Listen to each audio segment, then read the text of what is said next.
Rowdy boy cinema వస్తుంది. మా cinema అప్పుడు విజయ్ సేతుపతి గారి సినిమా, నిత్యమేనన్, 2 పెద్ద సినిమాల మీద సినిమా వస్తుంది. ఆ రెండింటికి వచ్చే ఆడియన్స్లో కొంచెం రిటర్న్స్ వచ్చినా మాకు చాలు. మాకు వచ్చి అరే ఈ సినిమా కూడా బాగుంది అనే టాక్ వచ్చినా కానీ చాలు. మాకు ఖచ్చితంగా వస్తారు. ఆ సినిమాలు కూడా ఆడుతాయి, మా సినిమా కూడా వాళ్ళతో ఆడుతుంది ఖచ్చితంగా. అది చాలా ఒక లక్కీ డేట్ అనుకుంటున్నాను. 2 అంత పెద్ద సినిమాల మధ్య మా సినిమా రావడం లక్కీగా ఫీల్ అవుతున్నాం. ఓకే సార్, మీరు ఇండస్ట్రీలోకి రావడానికి, సినిమా చేయడానికి మీ ఇన్స్పిరేషన్ ఎవరు? సో ఇండస్ట్రీ వైపు ఎలా చూసారు, ఎలా వచ్చారు, ఏంటి? రావడం దానికి పర్టికులర్గా ఇన్స్పిరేషన్ అయితే ఏం లేదండి. బేసిక్గా చిన్నప్పటి నుంచి సినిమాలు చూస్తూ ఉంటాం. బేసిక్గా పవన్ కళ్యాణ్ ఫ్యాన్. ఆల్మోస్ట్ అంటే నేను చిన్నగా ఉన్నప్పటి నుంచి అంటే బేసిక్గా సాంగ్స్ బాగా వినేవాడిని. సో ఆ సాంగ్స్ వింటూ అదే అలవాటు అయిపోయింది సినిమాలకి. హైదరాబాద్ వచ్చేంత వరకు అంటే అప్ టు ఎడ్యుకేషన్ వరకు అంతంత మాత్రమే ఉన్నాయి. ఫైనాన్షియల్గా అక్కడికి ఉన్నాం. హైదరాబాద్కి వచ్చిన తర్వాతనే సినిమాల మీద కొంచెం ఫోకస్ పెరిగింది. సో అప్పటి నుంచి ఎవ్రీ వీక్ సినిమాలు చూస్తాం. ఒక సైడ్ వర్క్ చేస్తాం, ఇంకొక సైడ్ సినిమాలు చూసుకుంటాం. ఏ హీరో సినిమాలు ఎక్కువ మిమ్మల్ని ఇంపాక్ట్ చేస్తాయి సినిమా చేయడానికి? అంటే బేసిక్ సినిమాలు నేను అంటే ఓన్ చేసుకొని ఎప్పుడు కూడా అన్నీ ఎంటర్టైన్ పరంగానే, అంటే లైక్ ఒక 2 to 3 hours నేను అది చిన్న పెద్ద తేడా లేదు. కామెడీనా, హర్రరా, ఫ్యాక్షన్ ఇవన్నీ తేడా లేదు. ఫ్రైడే మార్నింగ్ సినిమా రిలీజ్ అవుతుందంటే ఆ సినిమా అది ఎవరిదైనా అవ్వచ్చు, ఏదైనా అవ్వచ్చు, వెళ్తాను. బట్ పర్టికులర్గా మాత్రం మిస్ అవ్వకుండా వెళ్ళేది మాత్రం చిరంజీవి సినిమాలు, పవన్ కళ్యాణ్ సినిమాలు మాత్రం. అంటే పర్టికులర్గా 2 to 3 times అయితే చూస్తాం. మిగతా అన్ని సినిమాలు కూడా ఫ్రైడే మార్నింగ్ 8:30కి ఐమాక్స్ ముందు ఉంటుంది. ఐమాక్స్లో చూస్తాను. 99% ఐమాక్స్. అది మార్నింగ్ 8కి. మళ్ళీ ఇక ఆ రోజు మిస్ అయిందంటే ఆ సినిమా అంతే, ఇంకా అది హిట్ అవ్వని ఫ్లాప్ అవ్వని ఇంకా ఆ సినిమా చూడడం ఇంకా. సో ఇండస్ట్రీకి వచ్చిన వాళ్ళు దాదాపు ఒక 80%లో ఉంటే కళ్యాణ్ గారి ఫ్యాన్స్ అని ఉంటారు, లేదా చిరంజీవి గారి ఫ్యాన్స్ అని ఉంటారు. ఎందుకండి అలా? అంటే వాళ్ళు ట్రెండ్ సెట్ చేసి పెట్టుకున్నారు, అందరినీ లాగే లైక్ మ్యాగ్నెట్ లాగా లాగి పెట్టుకున్నారు. అయిపోతుంది అంతే మెంటల్గా. అది లైక్ ఇప్పుడు దేవుడు అంటే ఎలా, మనం ఒక దేవుడు అంటే అంటే కొంతమంది శివుని నమ్ముతారు, కొంతమంది విష్ణువుని నమ్ముతారు, ఇంకొంతమంది అట్లా పర్టికులర్ అంతమంది దేవుళ్ళు ఉన్నా కూడా ఏ దేవుడు కనిపించినా కూడా మనం స్వామి అని మొక్కుతాం కదా. సో అలాగే చిరంజీవి, పవన్ కళ్యాణ్, బాలకృష్ణ వీళ్ళంతా ఏంటంటే కొంచెం ఎవరి ఫ్యాన్ అయినా వాళ్ళు కనిపిస్తే ఓకే మా హీరోని, మన హీరోని, మన తెలుగు వాళ్ళని ఈ టైప్లో ఓన్ చేసేసుకుంటారు అంతే ఇంకా. ఓకే, సో మీకు ఎవరు ఫేవరెట్ హీరో? చిరంజీవి గారు. ఇంకా ప్రభాస్ గారు తర్వాత. ఓకే, సో ఒక డైలాగ్ చెప్పండి. దేవి చిరంజీవి గారు ఏదో ఒకటి. ఆయన ఎలా చెప్పాలి? ఏ డైలాగ్ కావాలి మీకు? ఏదైనా పర్లేదు, ఒక 2-3 చెప్పినా పర్లేదు.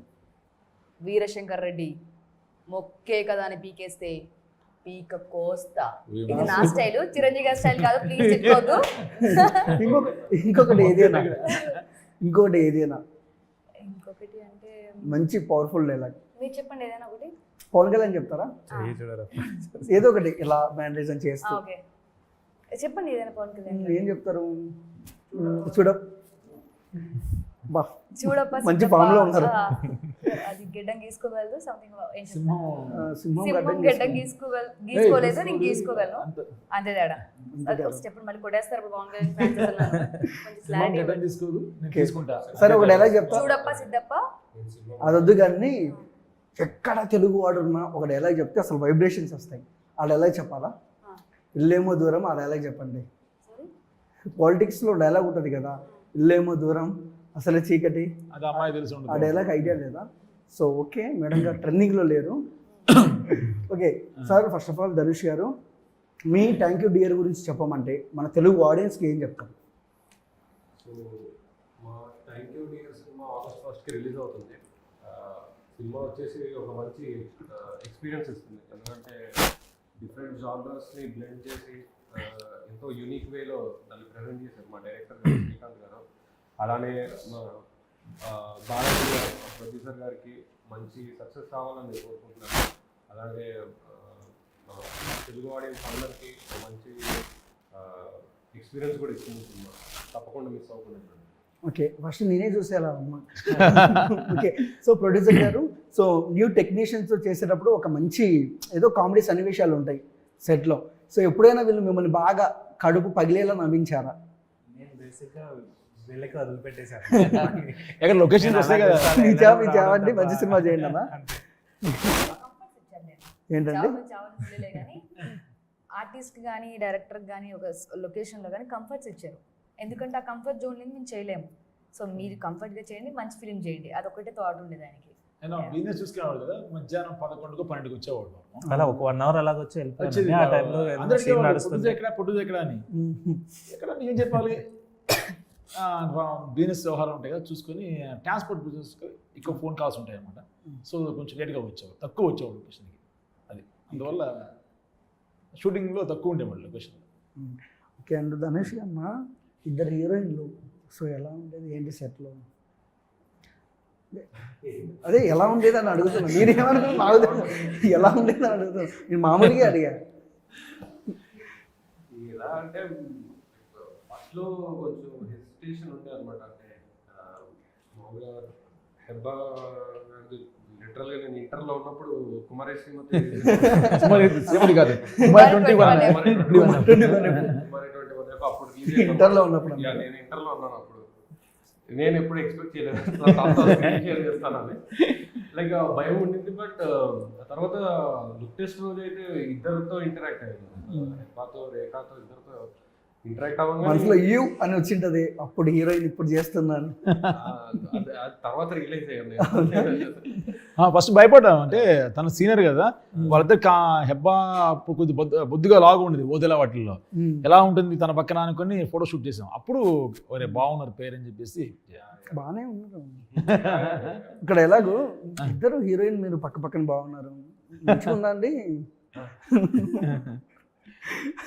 Okay, so first of all ఏంటంటే బ్రో, ఒకటే మాట ఎవరికైనా చెప్పేది ఏంటంటే, సో ఆ రేఖ హీరోయిన్ గారికైనా మీకైనా ఇదైనా చాలా ఫ్యాషనేట్గా ఉన్నారు మీరు. ఒక ఓటీటీ ఫిలిం అనుకొని ఇంత దూరం థియేటర్లో రిలీజ్ చేసే సినిమా చేస్తున్నారంటే గ్రేట్ మీరు. సో మన తెలుగు ఆడియన్స్ వెయిటింగ్, ఎందుకంటే న్యూ కంటెంట్లు, కొత్తగా వచ్చే కంటెంట్లని మనం చూసాం. మంజుమల బాయ్స్, ప్రేమలు, సో ఏ సినిమా వచ్చినా సపోర్ట్ చేసేస్తారు మన తెలుగు వాళ్ళు, మంచి కంటెంట్ కావాలంతే. సో ఎలా ఉండబోతుంది సినిమా ఎక్స్పెక్టేషన్ చెప్పమంటే మీరే ఏం చెప్తారు ఆర్టిస్టులుగా?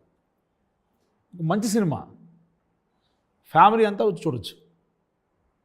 ఇది వన్ సైడ్ మూవీ కాదు, ఇది లవ్ స్టోరీ కాదు, సెంటిమెంటల్ సినిమాని కాదు, అందరూ చూసే సినిమా కాబట్టి అందరికి కనెక్ట్ అవుతుంది సినిమా.